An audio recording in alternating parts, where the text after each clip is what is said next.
नमस्कार, मैं हूं पूजा। बिहार न्यूज में आपका स्वागत है। खबरों की ओर बढ़ने से पहले एक नजर आज की सुर्खियों पर।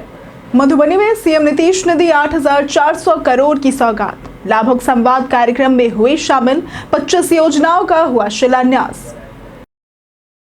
पटना प्रशासन ने की दशहरा पर गाइडलाइन जारी। पटाखे व ज्वलनशील पदार्थ ले जाना प्रतिबंधित। बच्चों की सुरक्षा पर खास ध्यान देने की हुई अपील। 29 सितंबर को होगा पटना मेट्रो का अंतिम ट्रायल। अक्टूबर के प्रथम सप्ताह में उद्घाटन होगा संभव। स्टेशनों पर मूलभूत सुविधाएं लगभग हुई पूरी। 3 अक्टूबर को वंचित महिलाओं के खाते में जाएगी महिला रोजगार की राशि। पहले चरण में कुल 75 लाख महिलाओं को मिला इसका लाभ। भविष्य में बेहतर रोजगार करने वाली महिलाओं को मिलेंगे 2 लाख रुपए। एशिया कप 2025 के दौरान हार्दिक व अभिषेक हुए चोटिल। हार्दिक ने पहले ओवर के बाद ही छोड़ दिया था मैदान। 10वें ओवर में बाहर हुए अभिषेक शर्मा की हालत में हुआ सुधार। चलिए अब बढ़ते हैं शाम तक की बड़ी खबरों की ओर विस्तार से।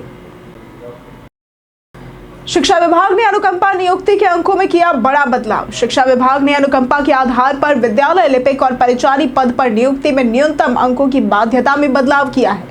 अब विद्यालय लिपिक पद पर इंटरमीडिएट में 45% और विद्यालय परिचारी पद पर मैट्रिक में 45% अंक की अनिवार्यता समाप्त कर दी गई है। सीधी भर्ती में ये शर्त अब भी लागू रहेगी। शिक्षा सचिव दिनेश कुमार के आदेश के अनुसार आयोग के माध्यम से सीधी भर्ती में 45% अंक आवश्यक होंगे। वहीं बेगूसराय में 200 सामुदायिक स्वास्थ्य अधिकारियों को नियुक्ति पत्र वितरित किए गए और 145 स्वास्थ्य उपकेंद्रों का शुभारंभ भी हुआ। 29 सितंबर को होगा पटना मेट्रो का अंतिम ट्रायल। पटना मेट्रो परियोजना का पहला चरण इस महीने के अंत तक शुरू होने वाला है। 29 सितंबर को मेट्रो रेल सुरक्षा आयुक्त जनक कुमार गर्ग अंतिम ट्रायल और निरीक्षण करेंगे, जिसके बाद मंजूरी मिलने पर अक्टूबर के प्रथम सप्ताह में उद्घाटन संभव है। रेड लाइन पर न्यू पाटलिपुत्र बस टर्मिनल से भूतनाथ तक मेट्रो 40 किलोमीटर प्रति घंटे की गति से चलेगी। स्टेशनों पर टिकट काउंटर, लिफ्ट और एस्केलेटर जैसी सुविधाएं लगभग पूरी हो चुकी है। मेट्रो से ट्रैफिक जाम की समस्या कम होगी और यात्रियों को सुरक्षित, तेज और आरामदायक सफर मिलेगा। ये परियोजना शहर की आधुनिक पहचान बनेगी। 3 अक्टूबर को वंचित महिलाओं के खाते में जाएगी महिला रोजगार की राशि।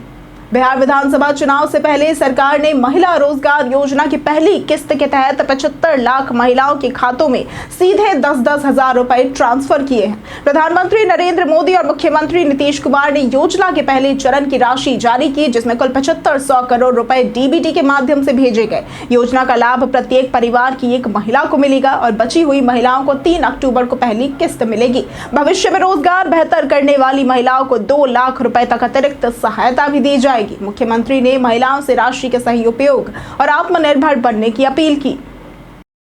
बिहार के इस जिले में किसानों को मिलेगी ड्रोन ट्रेनिंग।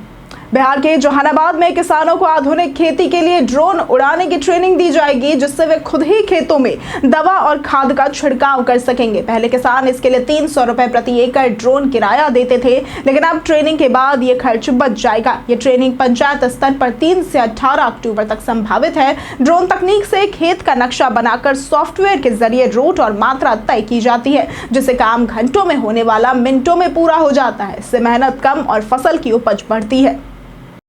बिहार को मिली 2 नई अमृत भारत एक्सप्रेस ट्रेनों की सौगात। बिहार विधानसभा चुनाव से पहले रेलवे ने बिहार वासियों के लिए बड़ी सौगात दी है। 29 सितंबर से 2 नई अमृत भारत एक्सप्रेस ट्रेनों का परिचालन शुरू होगा। पहली ट्रेन मुजफ्फरपुर चरलपल्ली हैदराबाद के बीच चलेगी और मंगलवार सुबह 10:40 बजे मुजफ्फरपुर से रवाना होगी, जबकि चरलपल्ली से गुरुवार को वापसी होगी। दूसरी ट्रेन दरभंगा मदार अजमेर शरीफ के बीच चलेगी और इन ट्रेनों में करीब 24 बोगियां और प्रतिदिन 2 से 2,500 अतिरिक्त सीटें उपलब्ध होंगी। अमृत भारत एक्सप्रेस से व्यापारियों, IT छात्रों और दक्षिण भारत जाने वाले यात्रियों को बड़ी राहत मिलेगी। उद्घाटन समारोह मुजफ्फरपुर और दरभंगा दोनों स्थानों पर आयोजित होगा। मधुबनी में सीएम नीतीश ने दी 8,400 करोड़ की सौगात। मुख्यमंत्री नीतीश कुमार ने मधुबनी जिले को विकास की ऐतिहासिक सौगात दी है। खुटौना प्रखंड के सिरसिहा परिसाही स्थित पावर ग्रिड मैदान में आयोजित लाभुक संवाद कार्यक्रम में उन्होंने 8,328 करोड़ 82 लाख की लागत से 25 योजनाओं का शिलान्यास किया और 81 करोड़ 74 लाख की लागत से 6 योजनाओं का उद्घाटन हुआ। इनमें पश्चिमी कोसी नहर परियोजना का विस्तारीकरण, मधुबनी रिंग रोड निर्माण, कई विद्युत उपकेंद्र, आपातकालीन प्रबंधन केंद्र और हाई टेंशन लाइन लाइन परियोजना शामिल रही। मुख्यमंत्री ने लाभुकों से संवाद भी किया और इन योजनाओं से जिले की सड़क, सिंचाई, बिजली और सेवाओं में बड़ा सुधार होगा। चुनाव आयोग की चेतावनी, महिला प्रत्याशियों पर अभद्र टिप्पणी बर्दाश्त नहीं। बिहार राज्य महिला आयोग ने विधानसभा चुनाव को देखते हुए महिलाओं की सुरक्षा और सम्मान सुनिश्चित करने के लिए सख्त दिशा निर्देश जारी किए हैं। आयोग ने कहा कि किसी भी महिला प्रत्याशी या मतदाता के खिलाफ अभद्र टिप्पणी या अपमानजनक शब्दों पर स्वतः संज्ञान लेकर कार्रवाई होगी। जिला अधिकारियों और निर्वाचन आयोग को पत्र भेजा गया है और महिलाओं से शिकायत दर्ज कराने की अपील की गई है। अक्टूबर से महिला आयोग आपके संस्थान कार्यक्रम शुरू करेगा और दिशा निर्देशों में व्यक्तिगत, जातीय, धार्मिक या पारिवारिक टिप्पणियों पर रोक लगाई गई है। आयोग का उद्देश्य महिलाओं की गरिमा और लोकतंत्र की प्रतिष्ठा बनाए रखना है। बिहार निर्वाचन विभाग ने की मतदान बढ़ाने की विशेष तैयारी।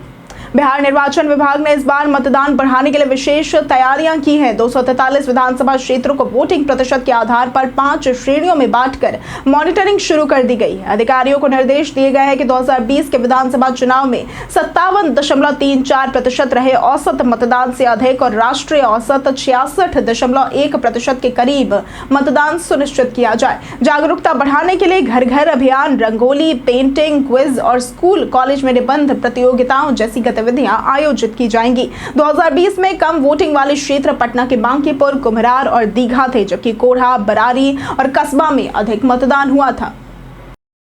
दुर्गा पूजा के अवसर पर पूरे राज्य में 24,000 सिपाहियों की होगी तैनाती। इस वर्ष दुर्गा पूजा में राज्य भर में करीब 16,000 मां की प्रतिमाएं स्थापित की गई हैं। सुरक्षा के लिए 24,000 से अधिक प्रशिक्षु सिपाही, होमगार्ड और 37 डीएसपी तैनात किए गए हैं। पटना में 2,100 प्रशिक्षु सिपाही, 8 कंपनी अतिरिक्त बल और 10 डीएसपी लगाए गए हैं। भारत व नेपाल और पड़ोसी राज्य की सीमाओं पर विशेष निगरानी रहेगी। विसर्जन जुलूस पुलिस कोर्ट में होगा और जुलूस के लिए लाइसेंस अनिवार्य होगा। पंडालों में सीसीटीवी, आग सुरक्षा और संवेदनशील सामग्री पर रोक, लाउडस्पीकर पर नियंत्रण रहेगा। सोशल मीडिया की 24 घंटे निगरानी और अफवाह पर सख्त कार्रवाई होगी। पटना में ऑटो व ई रिक्शा पर सुरक्षा के लिए बारकोड होगा अनिवार्य। पटना कमिश्नरी ने यात्रियों की सुरक्षा और ट्रैफिक व्यवस्था सुधारने के लिए ऑटो और ई रिक्शा के लिए नए नियम लागू किए हैं। अब सभी परमिट वाहन पर बारकोड अनिवार्य होगा, जिसे स्कैन कर यात्री, वाहन और चालक की जानकारी प्राप्त कर सकेंगे और प्रवर्तन टीम के लिए विवरण आसानी से उपलब्ध होगा। बिना बारकोड वाहन चलाने पर जुर्माना लगेगा। परिवहन विभाग जल्द ही ऑनलाइन आवेदन प्रक्रिया शुरू करेगा, जिसमें प्रत्येक वाहन स्वामी अधिकतम 3 रूट के लिए आवेदन कर सकेगा, लेकिन परमिट केवल 1 रूट के लिए ही मिलेगा। शहर को पीला, ब्लू और हरा जोन में विभाजित किया जाएगा, जिससे जाम कम होगा। पटना प्रशासन ने की दशहरा पर गाइडलाइन जारी। पटना जिला प्रशासन ने दशहरा और रावण वध को लेकर एडवाइजरी जारी की है। लोगों से बच्चों की सुरक्षा पर खास ध्यान देने, उनके पॉकेट में नाम, पता, मोबाइल नंबर लिख कर रखने और भीड़ में उनका हाथ ना छोड़ने की अपील की गई है। महिलाओं व बच्चों का ध्यान रखने, अफवाहों से बचने, धूम्रपान व नशा न करने और शांति बनाए रखने को कहा गया है। मेले में पटाखे व ज्वलनशील पदार्थ ले जाना प्रतिबंधित है। अव्यवस्था न फैलाने, कतारबद्ध चलने और इमरजेंसी मार्ग बाधित न करने का आग्रह है। संदिग्ध वस्तु या सूचना तुरंत पुलिस व हेल्पलाइन नंबर 112 पर देने को कहा गया है।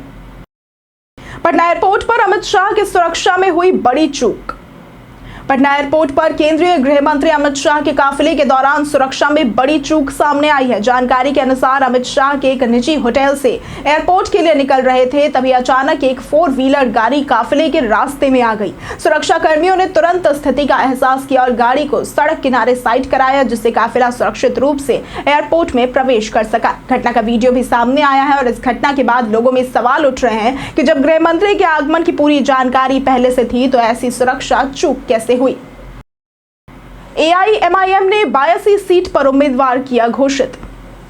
बिहार विधानसभा चुनाव 2025 की उल्टी गिनती शुरू हो गई है। AIMIM ने अपने दूसरे उम्मीदवार की घोषणा भी कर दी है। 82 विधानसभा सीट से गुलाम सरवर चुनाव लड़ेंगे और उन्होंने पहले 2015 और 2020 में भी इस सीट पर चुनाव लड़ा था। इसके अलावा पूर्वी चंपारण की ढाका सीट से राणा रणजीत सिंह को टिकट मिला है। असदुद्दीन ओवैसी ने 82 में नुक्कड़ सभाओं के दौरान गुलाम सरवर को जिताने की अपील की और महागठबंधन में शामिल होने की इच्छा जताई। 82 में इस बार त्रिकोणीय मुकाबला होने की संभावना है, जबकि एनडीए और महागठबंधन ने उम्मीदवार अभी घोषित नहीं किए हैं।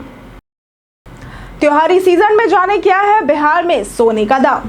नवरात्रि के मौके पर पटना ज्वेलरी बाजार में सोने और चांदी की कीमतों में मामूली गिरावट दर्ज की गई है, जिससे खरीदारों के लिए राहत का मौका बना है। बीते दिन शुक्रवार को सोना 700 रुपए सस्ता होकर 24 कैरेट का दाम 1,13,800 रुपए प्रति 10 ग्राम था और 22 कैरेट का दाम 1,05,700 रुपए और 18 कैरेट 87,300 रुपए प्रति 10 ग्राम पर बिक रहा है। चांदी 1,34,800 रुपए प्रति किलो में उपलब्ध है। हालांकि ये गिरावट स्थायी नहीं मानी जा रही। विशेषज्ञों का कहना है कि भाव फिर बढ़ सकते हैं। पुराने गहनों के एक्सचेंज रेट भी आकर्षक है और यह समय निवेशकों और खरीदारों के लिए खरीदारी का सही मौका है।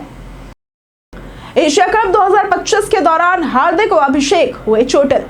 एशिया कप 2025 के फाइनल से पहले भारतीय टीम को चोट की परेशानी का सामना करना पड़ रहा है। गेंदबाजी कोच मोर्केल ने बताया कि ऑलराउंडर हार्दिक पांड्या और सलामी बल्लेबाज अभिषेक शर्मा को मैच के दौरान क्रैम्प की समस्या हुई। हार्दिक ने पहले ओवर के बाद ही मैदान छोड़ दिया और अब उनका आज रात और कल सुबह आकलन किया जाएगा। अभिषेक शर्मा 10वें ओवर में बाहर हुए, लेकिन वो ठीक है। वहीं तिलक वर्मा पिछले मुकाबले में छक्का बचाने के प्रयास में चोटिल हुए थे। उनके पैर में चोट आई है, जिसके कारण उनकी फिटनेस पर सवाल उठ रहे हैं। बीते दिन हमारे द्वारा पूछे गए सवाल का जवाब आप लोगों में से बहुत लोगों ने हमारे कमेंट सेक्शन में लिख कर दिया है। जिन्होंने हमारे द्वारा पूछे गए सवाल का जवाब दिया है उनके नाम है संजीव कुमार, उमेश कुमार, रवि मोहन वर्मा, वरुण कुमार, मनोज दास, नरेंद्र कुमार, राम पाठक, राजकिशोर महतो, राकेश मिश्रा, रंजीत मिश्रा, रंजीत सिंह, लक्ष्मी मेहता, विजय सिंह, पंकज गुप्ता, वीरेंद्र कुमार, श्रवण कुमार, नौशाद रजा, जितेंद्र ठाकुर, कामेश्वर सिंह, अर्जुन राम, रामशंकर सिंह, अशोक कुमार और मिंटू ठाकुर।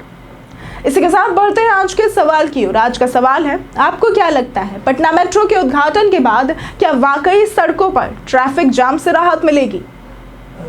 अब अपना जवाब हमें हमारे कमेंट सेक्शन में लिखकर जरूर बताएं। आज के लिए सिर्फ इतना ही। बिहार की तमाम खबरों के साथ बने रहने के लिए देखते रहे बिहारी न्यूज। और साथ ही अगर आप यूट्यूब चैनल पर देख रहे हैं तो चैनल को सब्सक्राइब करें और अगर आप फेसबुक पेज पर देख रहे हैं तो लाइक और फॉलो जरूर करें।